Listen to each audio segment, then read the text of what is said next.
La transformation numérique et l'évolution des compétences des entreprises manufacturières sont des éléments essentiels pour le maintien de leur compétitivité. Dans cette vidéo, nous allons nous concentrer sur les enjeux et les opportunités amenées par les technologies et méthodes de travail 4.0 au sein d'une entreprise de préfabrication bois et paille. Pour cela, nous avons rencontré Julien Lefranc, responsable commercial de l'entreprise. On est dans le secteur de la construction. On construit des bâtiments en ossature bois qu'on préfabrique dans un atelier et qui sont isolation paille et avec des enduits d'argile. Donc voilà, ça c'est vraiment le secteur, c'est construction préfabriquée, ossature bois, isolation, ballot de paille. L'éco-production est au cœur de votre entreprise. Qu'aimeriez-vous dire à ce sujet ? Le fait déjà de préfabriquer et de construire les éléments les plus aboutis possibles en atelier, ça limite un maximum les transports sur chantier. On fait quasiment tout ici et puis en quelques jours on pose un bâtiment, en 3 jours. Ça évite de faire plein d'allers-retours, donc ça a été au cœur de la démarche aussi d'aller le plus loin possible. On s'est toujours dit, si on met quelque chose sur un camion, il faut que ce qu'on y pose soit le plus fini possible. D'un point de vue de fond, un point de vue environnemental et bilan écologique global, par son produit, effectivement, par l'usage de matériaux qui ont, pendant leur croissance, et des matériaux végétaux ont déjà stocké du carbone. Donc, il n'y a aucune consommation d'énergie pour fabriquer le matériau de base. Et ensuite, dans tout le processus de production, on essaye aussi d'en consommer le moins possible. Il n'y a pas de cuisson à aucun moment, donc il n'y a pas de grand consommateur d'énergie dans la production. On a aussi une réflexion locale sur la production, même des outils de production, qui sont souvent même issus de recyclage. À quoi est due l'efficacité de votre processus ? La base vraiment fondamentale, c'est le système constructif. Plus le système est simple, moins il y a de pièces, plus c'est simple à gérer. Et donc nous, on a essayé de mettre en place un système constructif extrêmement simple, déjà. Ça a dicté, avec très peu de matériaux. Quand on a développé notre technique constructive, on s'est dit on va travailler avec le moins de sections différentes possible. Donc il y a déjà ça. Après, ça c'est pour l'ossature. Et puis l'isolant, c'est de la paille. Et donc on a du bois, de la paille et de la visserie. Ensuite, pour pas se tromper, c'est ce logiciel SketchUp et cette intervention. On fait des plans de production quand même, je pense, très clairs, qui viennent d'une 3D. Tout est dessiné en 3D. Ici, on ne fait pas de la 2D, on dessine directement nos bâtiments en 3D. Ça aide énormément aussi à voir les choses. Il y a des réunions d'équipe quand même régulières, donc le fait que ce ne soit pas étanche justement. Et on voit tout le projet, on voit la 3D dans son ensemble, on regarde. Et avant vraiment de valider les plans, il y a un aller-retour entre la personne qui va fabriquer et la personne qui a dessiné pour savoir si il n'a pas un conseil pour que ce soit plus simple à fabriquer. On fait aussi des réunions physiques, beaucoup. On en est, les archis viennent ici. Au moment où on va produire le bâtiment, on a le client et l'architecte assis ici et on fait le tour de chaque mur avant de produire en disant voilà, est-ce que vous avez bien une prise ici, une prise là, on revalide tout. On se met d'accord sur les détails techniques, on réfléchit déjà à des moyens de faire des finitions. Donc on a quand même beaucoup d'interactions aussi humaines, directes, autour d'une 3D qu'on peut regarder. Quelle est la composition de votre parc industriel ? La chaîne de production, elle est extrêmement simple. Elle dénote presque de ce qui se fait en général dans le secteur de la construction, en tout cas de la préfabrication. On est essentiellement sur des outils électroportatifs de base, que monsieur tout le monde a chez lui. Il y a, ici dans l'atelier, il y a 6 visseuses, 3 scies circulaires et une scie radiale, en gros.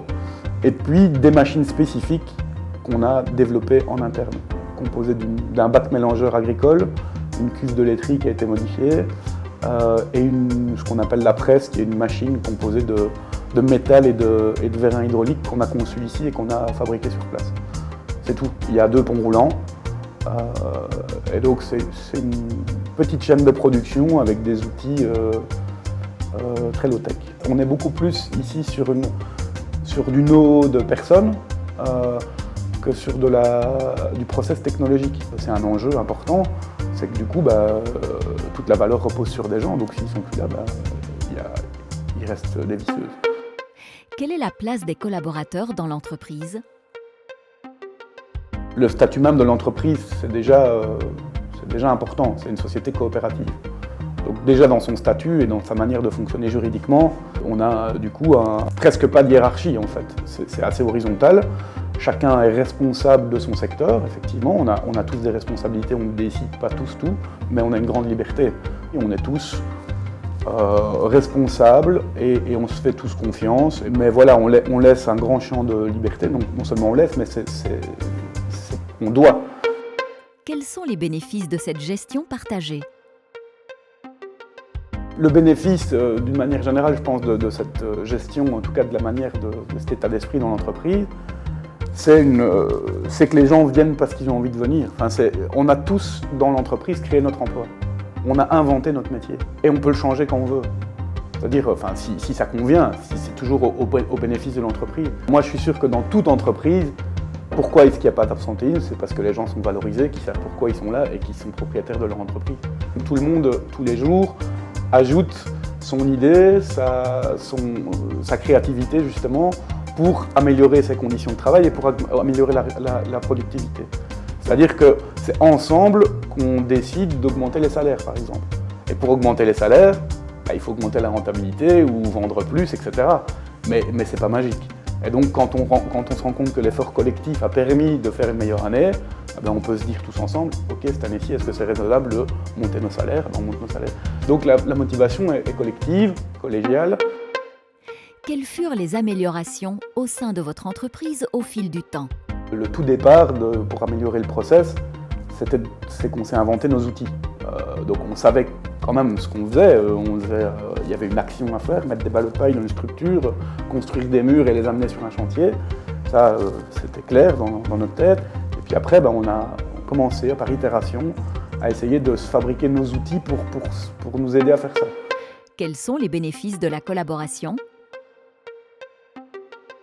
Le lien entre le bureau d'études, la production et aussi même les clients et les architectes, c'est de la recherche et développement collective, c'est vraiment du travail collectif avec tous les protagonistes, font qu'on améliore très très fort la performance. La collaboration permet de réimplanter des nouvelles choses, d'apprendre des nouvelles choses, et ce lien le plus important, en tout cas les projets qui on trouve, je sais pas, été le mieux fonctionné, c'est systématiquement les projets où, au départ, l'architecte a travaillé avec nous pour concevoir un bâtiment.